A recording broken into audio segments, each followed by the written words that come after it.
Hello guys, today we're talking about Blade Trinity. Blade Trinity is a movie that came out a long time ago. It actually came out in 2004. As you all know, Blade Trinity, or the third Blade movie, came out in 2004, and it's made by New Line. It also has Ryan Reynolds in it. That's all you have. Oh wait, we're reviewing the movie here, not talking about Ryan Reynolds. Okay, so Blade Trinity is the quintessential end of the Blade trilogy. To make it a trilogy, of course. It's easily the worst of the Blade franchise. Some people say one person said it was the best, but I don't really think it's the best of the franchise.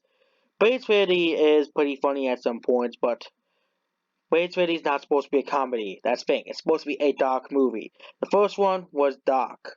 Second one is dark as well. And the Blade Trinity is basically about there's still a war between humans and vampires, and Blade has been framed for countless murders, turning people against him. Of course, the bad people want him dead, and people have to go save him. Then he has to go stop them, but they tell him no. And then they eventually go stop the bad guys. And oh wait, Deadpool, wait, Miles Reynolds gets captured as well. Movie also nearly flopped as well. It was also followed by. This is also the first time Miles Reynolds has appeared in a movie as a superhero. Um, as the first collaboration between Marvel Entertainment. Basically, at the beginning of the film, vampires find some tomb. Bad things happen. They find Dracula as the first vampire. They keep Blade from interviewing. They blame him for murder. Blade is arrested and he is basically almost killed. People save him, and they have to go stop the bad guys as well. The Night Stalkers. They have to stop them as well. They save some girl as well. And they free the captives. Blade basically shows his skills. Blade gets hurt again, and Blade fights honorably. Beats the vampires, and Drake disguises himself as Blade. The FBI recover the body, and the club Blade is dead. In the unrelated cut, FBI tries to do an autopsy, and Drake springs back to life, killing several of the autopsy members before escaping. And Blade basically has slowed down and caused him to go into comatose space until his body was ready to fight again. Blade awakens a few months later against the vampires. The problem is Blade is not supposed to be a comedy.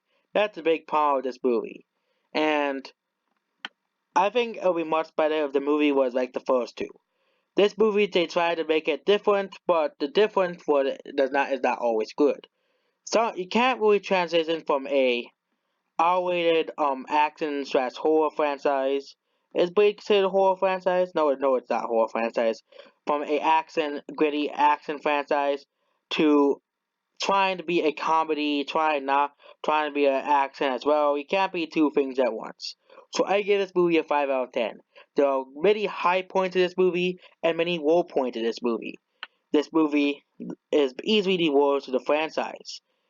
This movie has a huge identity crisis that kind of was solved at the end, and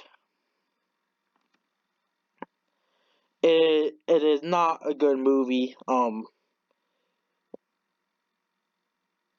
And the first movie actually was a bit funny as well. So the movie they tried to be too many different things, and it didn't really work. And the villains are kind of bland and boring as well.